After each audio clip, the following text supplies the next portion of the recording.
뜻은 열리라 이런 말입니다. 가을이 되어서 우리 야외에서 활동하기가 참 좋은 계절입니다. 우리 동네에서 별로 멀지 않는 일산에 그 호수공원이 있습니다. 거기 가면은 사람들이 많이 야외 활동을 하는데요, 특별히 자전거를 많이 탑니다. 근데 그 자전거 중에는 2명이 타는 자전거가 있습니다. 짐발에 사람이 앉는 것이 아니고 자전거가 페달이 4개죠. 그러니까 앞에 있고 뒤에 있고. 타보셨습니까? 그래서 앞에서 밟고 뒤에서 밟으면 2 사람이 밟으니까 아주 빠르게, 아주 즐겁게, 특별히 남녀가 그렇게 신나게 타는 모습을 봅니다. 그런데 여러분, 만일 앞에 탄 사람하고 뒤에 탄 사람하고 페달을 거꾸로 밟으면 어떻게 될까요? 한 사람은 앞으로 밟고 한 사람은 뒤로 밟고 어떻게 될까요? 안 나갈 뿐만 아니라 자전거가 넘어집니다. 자전거는 가야만이 안 넘어지잖아요. 넘어진다 이 말입니다. 우리 구원받은 성도는 주님이 가는 방향, 예수님이 하시는 일의 방향과 우리의 방향이 맞아야 합니다. 같아야 합니다. 그래야 즐겁고, 그래야 일이 되고 많은 것을 경험할 수가 있습니다. 주님과 방향이 다르면, 주님은 이리 밟는데 나는 거꾸로 밟으면 방향이 다르면 힘만 빠지고 결국에는 우리가 넘어지고 마는 것입니다. 오늘 본문은 사람을 향한 주님의 일하시는 방향, 또 역사를 향하여 주님의 일하시는 방향이 어떤 것인가를 우리에게 알려주는 내용입니다. 그래서 예수님의 종이요, 또 예수님과 함께 동역하는 우리 성도들은 이 말씀을 잘 기억하고 주님과 우리와의 방향이 같아야 될 줄로 믿습니다. 오늘 본문의 내용은 예수님께서 이방 땅 두로와 시돈 지방을 지나서 데가볼리 지방을 통과해서 갈릴리 호수에 여러 마을이 있는데 그 호수에 이르셔서 귀먹고 말을 제대로 못하는 이 사람을 고쳐주신 사건입니다. 그런데 그 고쳐주시는 방법이 좀 특이합니다. 그 사람을 데리고 따로 무리를 떠나서 따로 가셔서 양귀에다가 손을 얹고 또 손에다가 침을 뱉어서 혀에다가 갖다 대고, 좀 이상합니다. 그러면서 하늘을 우러러 탄식을 하시며 그에게 이르되 에바다 열리라 이 말씀을 하셨습니다. 그러니까 이 사람의 귀가 열리고 혀가 맺힌 것이 풀어져서 그가 정상적인 사람이 되어서 듣고 말하게 되었다는 이야기입니다. 여러분, 우리 이 사건에서 우리 주님이 이 세상과 이 세상 사람들을 어떻게 끌고 가시는가, 어떻게 상대하고 계시는가를, 어떻게 만나주시는가를 발견할 수가 있습니다. 먼저 우리는 주님께서 유대 사회의 중심지인 남쪽 유대 지방으로 가지 아니하시고 변방 지역인 북쪽 갈릴리 지방으로 가셔서 주로 활동하시고 오늘도 거기서 활동하십니다. 이 이유를 좀 살펴볼 필요가 있습니다. 지난 주일에 수로보니게 여인의 딸을 고쳐주는 그 사건 우리가 다 은혜 받았지 않습니까? 그때도 예수님께서 이방인들과는 유대인들을 좀 다르게 특별하게 취급하는 모습을 우리가 볼 수 있었습니다. 특별한 관심이 있었습니다. 그런데 이런 선민 유대인들에게 특별한 관심을 가지고 계셨던 예수님이 유대인들의 중심 지역이라고 할 수 있는 남쪽 예루살렘이 있는 그 남쪽 지역에서 별도 활동하지 않았습니다. 마지막 1주간만 거기서 활동하셨죠. 그리고 주로 변방 북쪽 갈릴리 지역에서 많은 병자들을 고치고 기적을 베푸시고 또 많은 교훈을 주셨습니다. 이 상황을 마태복음 4장 15절에 이렇게 표현하고 있습니다.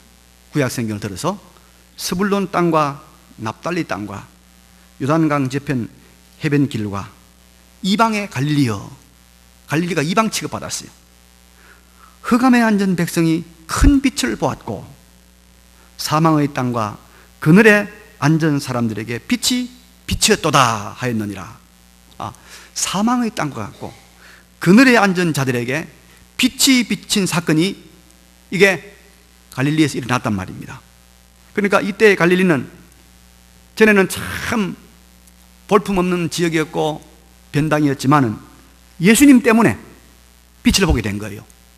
예수님 때문에 인기 있는 지역이 되었습니다.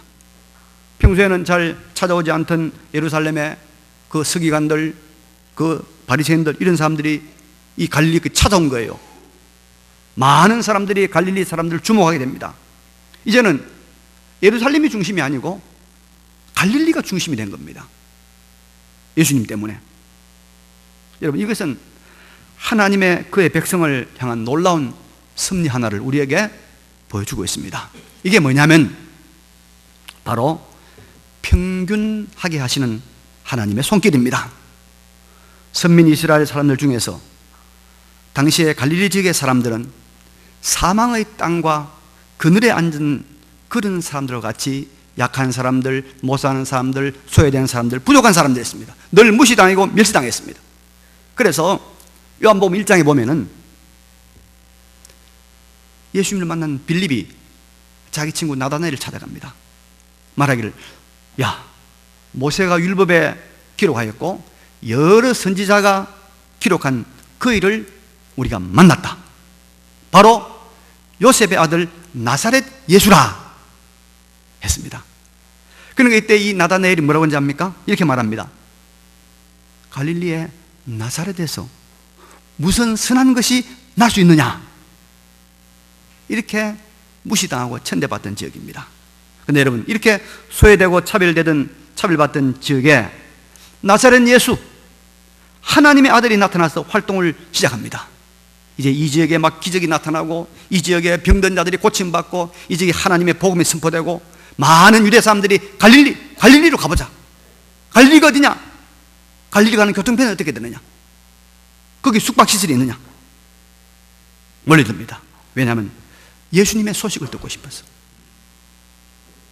예수님을 만나보고 싶었습니다. 이제 메시아를 기다리던 유대인들의 중심 무대가 남쪽 유다에서 갈릴리로 바꿔졌습니다. 이제 갈릴리는 아니고, 갈릴리는 변방이 아니고, 이제는 영적 활동에 있었으나, 그 사회적인 관심에 있었으나 남쪽 유대지방과 어깨를 같이 하는 그런 아주 동등한 지역이 되었던 것입니다. 이것이 바로 주님이 갈릴리에서 많은 기적과 치료와 말씀을 주신 또 하나의 중요한 이유입니다. 주님은 평균케 하십니다. 평균케 하십니다. 그래서 여러분, 우리가 이 주님이 사람을 상대하시고 역사를 전개하시고 교회를 상대하시는 방향을 알아야 합니다. 그리고 우리도 이 주님의 방향과 같이 나가야 됩니다. 주님은 어떻게 하십니까? 주님은 평균케 하십니다. 평균케 하십니다. 그래서 로마서 15장을 보면 바울이 이렇게 말합니다. 이 마게도니아, 이방의 마게도니아 지역, 또 고린도가 있는 아가야 지방에 있는 아주 여유 있는 교인들이 예루살렘 성도들이 기근을 만나가지고 굉장히 어려웠을 때 그들이 많은 연보를 해서 그들이 보냅니다. 그때 바울이 이렇게 말합니다. 이방인들이 예루살렘 교회의 신령한 것을 나누어 가졌으면 육신의 것으로 그들을 섬기는 것이 마땅하니라, 이렇게 말하고, 고린도후서 8장 14절에 가면 그 사건을 이렇게 말하고 있습니다.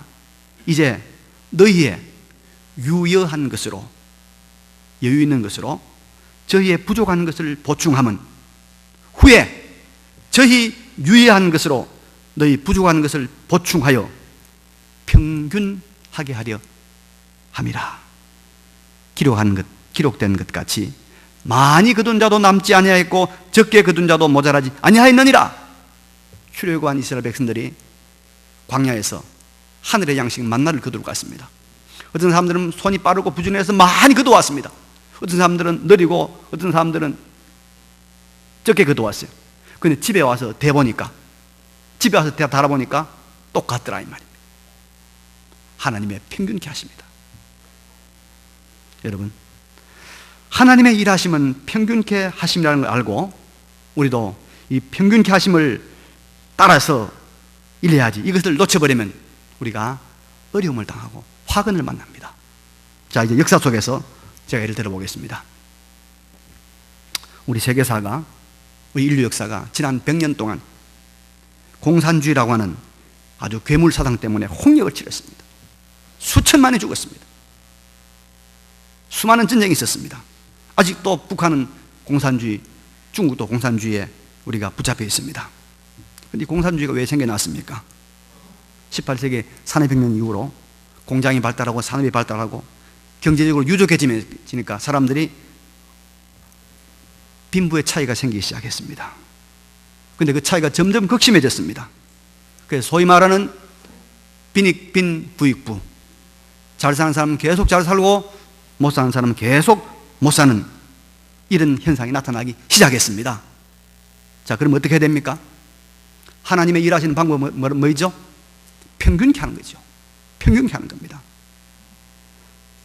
그런데 가진 사람들이 평균케 하는 것을 등한했어요. 평균케 함이 없었습니다. 그 평균케 함이 가장 없었던 나라가 어디냐? 러시아였습니다. 러시아의 귀족들은 여러분 너무너무 잘 살고 너무너무 예술적이었습니다. 러시아의 예술 굉장하지 않습니까? 그런데 러시아는 공산혁명이 일어날 때까지만 하더라도 노예가, 농노가 존재했던 나라입니다.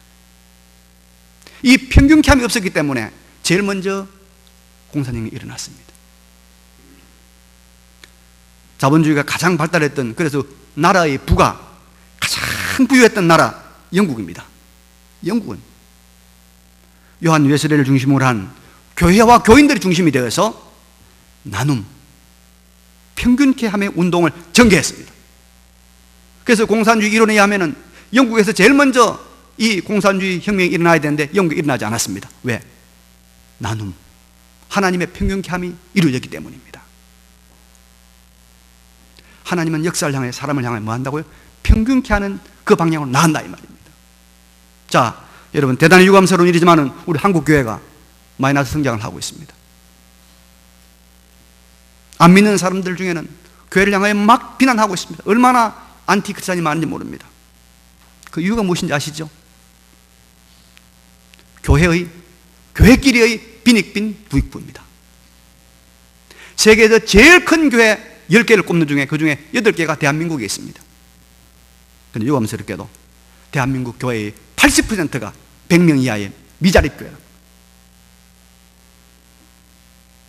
주님은 평균케 하라고 했습니다. 교회가 평균케 하는 일 안 하니까 사회가 평균케 하는 일을 할 리가 없습니다. 우리 이대로 가면 몰락합니다. 무너집니다. 여러분.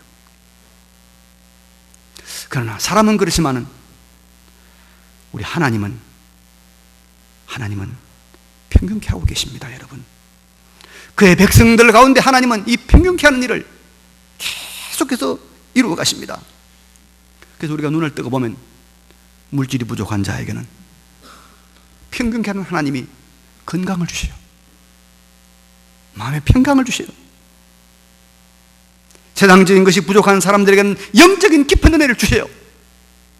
그래서 하나님께서는 평균케 하십니다. 믿으시기 바랍니다. 그러므로 여러분 영적인 눈을 떠서 주님의 평균케 하심 앞에 감사하고 우리도 나눔을 통해서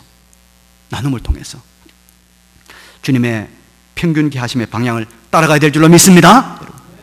여러분 그렇게 돈이 많은 이건희 씨가 지금 정신 상태가 온전치 못해서 혼수 상태로 지금 누워 있습니다. 73시간 4시간 그랬습니다. 근데 우리 중에 여러분 70이 넘어도 이렇게 건강하게 기쁘게 나와서 예배드리고 찬송하고 봉사하면 얼마나 많습니까? 하나님 평균케 하셔요. 믿으시기 바랍니다. 평균케 하심에 감사하시기 바랍니다. 가만히 보면 다 우리가 평균이 돼 있어요. 그러니까 감사하라 이 말이에요. 범사에 감사하라. 믿으시기 바랍니다. 주님께서 왜 유대 땅에 안 가시고 사망의 땅, 그늘진 땅 갈리에 가셨는가? 평균케 하십니다. 두 번째로 주님은 우리 사람을 어떻게 대하시느냐 하면 지극히 개인적으로 대하신다는 것입니다. 33절의 말씀을 유심히 보면은 주님은 그 사람을 데리고 따로 무리를 떠나사 손가락을 그의 양귀에 넣고 침을 뱉어서 그의 손에 대시며 혀에 손을 대시며 하늘을 우러러 탄식하시며 그에게 이르시되 에바다 열리라 했습니다. 군중으로부터 이 사람을 따로 떼어냈습니다. 가서 1대1로 상대하십니다. 그리고 양 손가락을 귀에 대니까 이런 보세요. 주님께서 양 손가락 손에 대니까 다른 사람 손 잡아줄 손 있습니까? 없습니까? 없잖아요. 제가 악수를 할 때 이렇게 악수는 두 사람 악수 있겠지만 두 손을 잡으면 그 사람밖에 악수 못한단 말이에요. 주님께서 지금 이 사람에게만 집중하고 있는 거예요. 지금 양손을 귀에 대고 또 침을 배다가 입에 넣고, 여러분 그 사람 입에다가 이 총을 발라 대려고 하면 잘 봐야 되겠죠. 입에 잘못하면 딴 데 묻잖아요.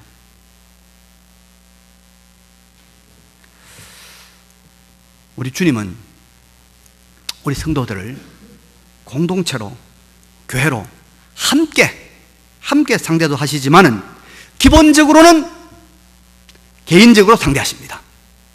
개인적으로. 그래서 구약 시대에는 주로 공동체적으로, 단체적으로 하나님이 상대했습니다. 이스라엘 민족이라는 민족 공동체를 상대하셨지만은 신약 시대에는 개인적으로 상대합니다. 한 사람 한 사람을 만나주시는 거예요. 그리고 그 개인이 거듭나고 그 개인이 새로워진 다음에 그들이 이룬 이 공동체를 이젠 하나로 만나주시는 것입니다. 그래서 우리가 사회구원, 개인구원 다 필요합니다. 다 필요하지만 우선적인 일은 개인구원입니다. 개인의 회심이고 개인의 중생입니다. 그래서 우리는 여러분 이 주님의 뜻을 따라서 주님과 1대1로 만나기를 힘써야 됩니다. 1대1로 만나는 거 뭐라고 그러죠? 그걸 독대라, 독대. 개인적으로 주님을 만나는 시간이 꼭 필요합니다.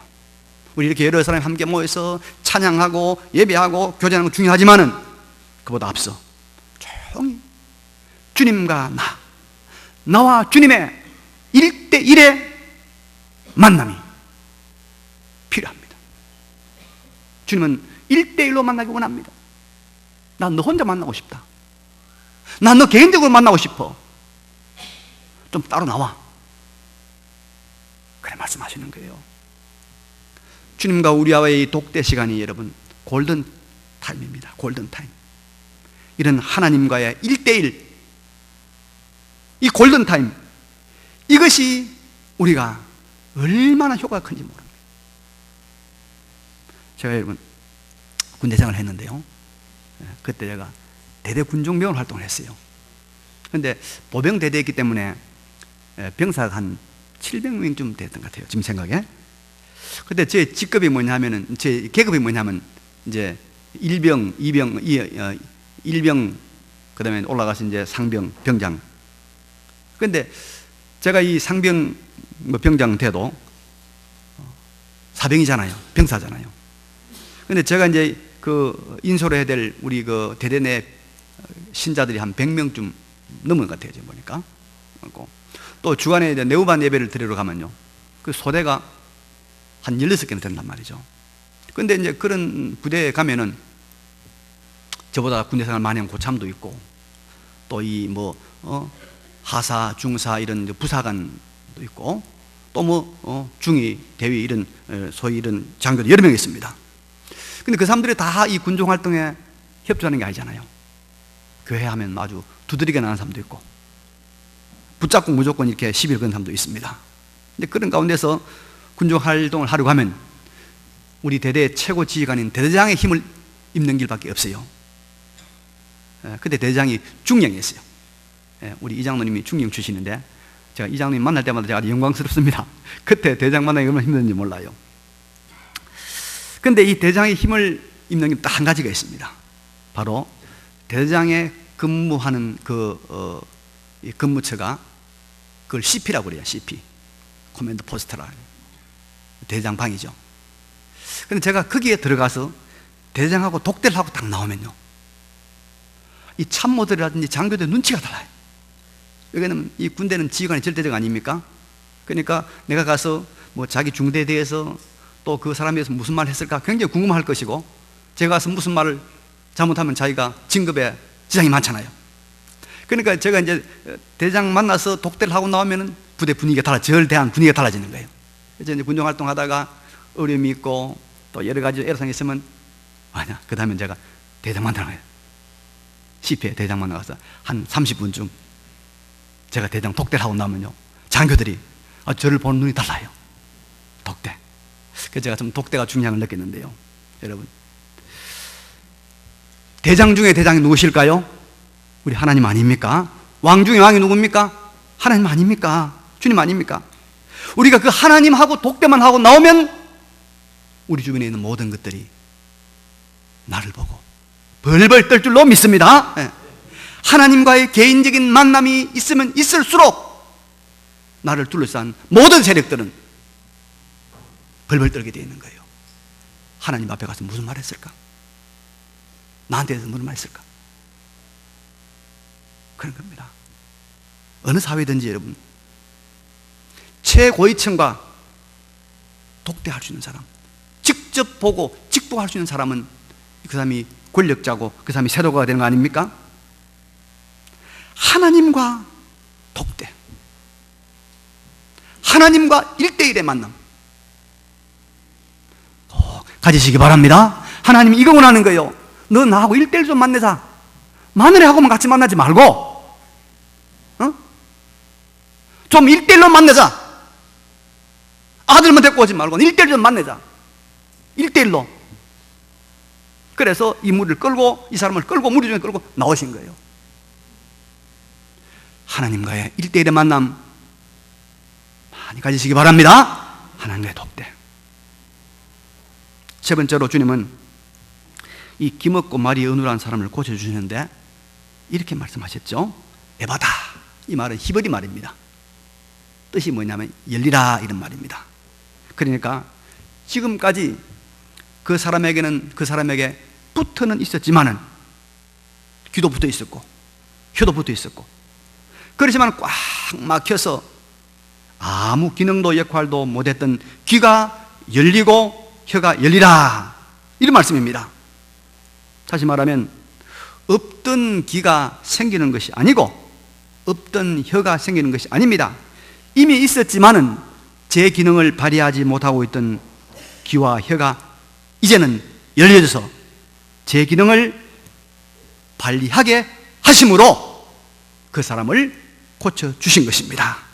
여러분, 여기서 우리는 하나님의 우리를 고치시는 방법, 우리에게 능력 주시는 원리를 하나 깨달아야 됩니다. 하나님은 고쳐 쓰시는 분이라는 것을 알아야 합니다. 이미 있는 것을 버리지 않으시고 고쳐 쓰시는 분이십니다. 하나님은 위대한 수리공입니다. 인간 수리공입니다. 왜냐하면 우리 사람 안에는 여러분 정말 위대한 것들이 다 내장되어 있습니다. 우리가 하나님의 형상, 영원하신 하나님의 모양으로 창조되었습니다. 원래는 우리 인간의 육체가 여러분 100년 사는 것이 아니고 80년 사는 것이 아니고 이것이 뭐요? 영원히 살도록 창조된 거예요. 영원히 살도록 최고의 기쁨과 행복을 누리며 살아갈 수 있는 이 존재로 인간이 창조됐단 말입니다. 그런데 이것이 죄로 인해서 망가지고 욕심 때문에 막히고 제대로의 능력을 발휘하지 못하고 있는 것입니다. 그래서 이 막히고 망가진 것을 주님께서 보시니까 탄식할 수밖에 없죠. 원래는 이렇게 아니었는데 이렇게 막혀있구나. 그래서 주님께서 탄식하셨단 말이에요. 이렇게 막혀있구나, 이렇게 꼬부라져 있구나 탄식하시고 주님께서 열리게 하신 것입니다. 열리라 하신 것입니다.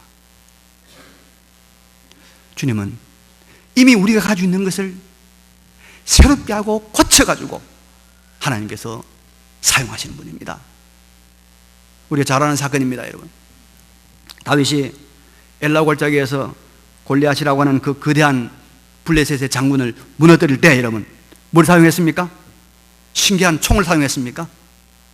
칼을 사용했습니까? 아닙니다.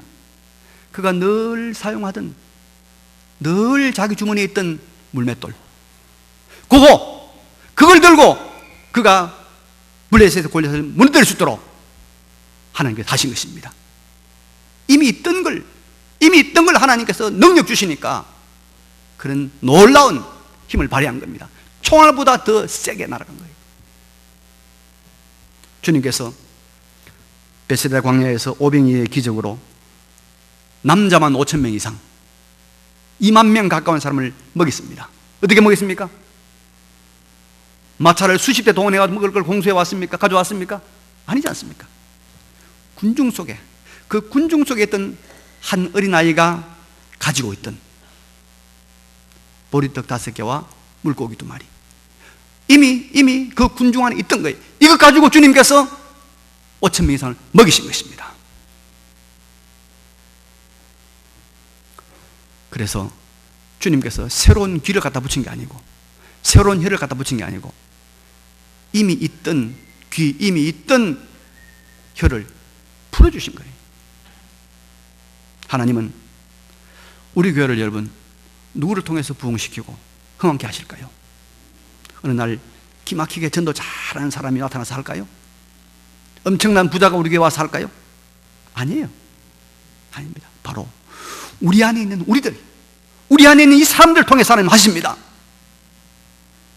우리는 우리의 잠재력, 우리 안에 있는 그것을 주님께서 고쳐 사용하시기를 간구해야 될 줄로 믿습니다. 그래서 하나님이 물질을 열어주시면 지금 하고 있는 5평도 안 되는 이 가게에서 수십억, 수백억이 될 수 있는 거예요. 이랜드 거리고 있잖아요. 신촌에서 여러분 보제품 가게 하던 조그만 가게 아닙니까? 하나님께 열어주시니까 거기를 통해서 오늘 엄청난 수조 원의 그룹이 되지 않습니까? 하나님이 열어주시면은 내 안에 있는 이 면역력을 통해서 어떤 불치병도 낫게 하시는 하나님이심을 믿으시기 바랍니다. 내 안에 하나님이 열어주시면 지금 내가 가지고 있는 이 지식과 이 지혜를 통해서 세상이 깜짝 놀랄 엄청난 일들을 만들어낼 수 있는 하나님이시라는 걸 믿으시기 바랍니다.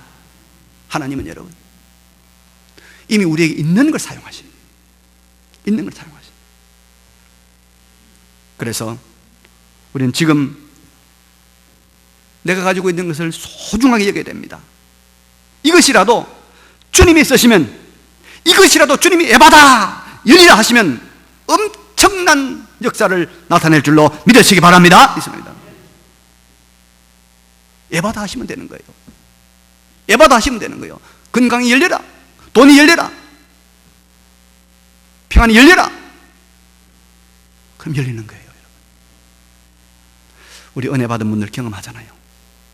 은혜 받고 나니까 상황 그대로인데 하나 변한 건 없는데 기쁨이 충만해. 새로운 세계 보이는 거예요.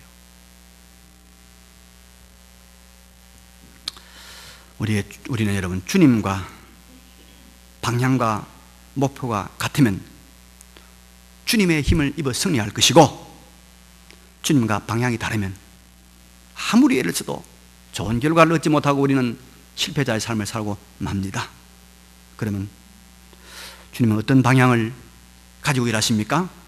사람을 향해서, 역사를 향해서, 교회를 향해서 주님은 3가지 방향을 가지고 일하십니다. 첫째 뭐입니까? 평균케 하십니다. 평균케 하십니다. 평균케 하셨어요, 이미요. 제가 지난 주일 밤에 순복음교회를 갔다 왔어요. 일본에서 온 손님들이 순복음교회를 보고 싶다고 해서 밤에 갔다 왔어요. 세계에서 제일 큰, 아마 우리 교회 역사상 제일 큰 교회입니다.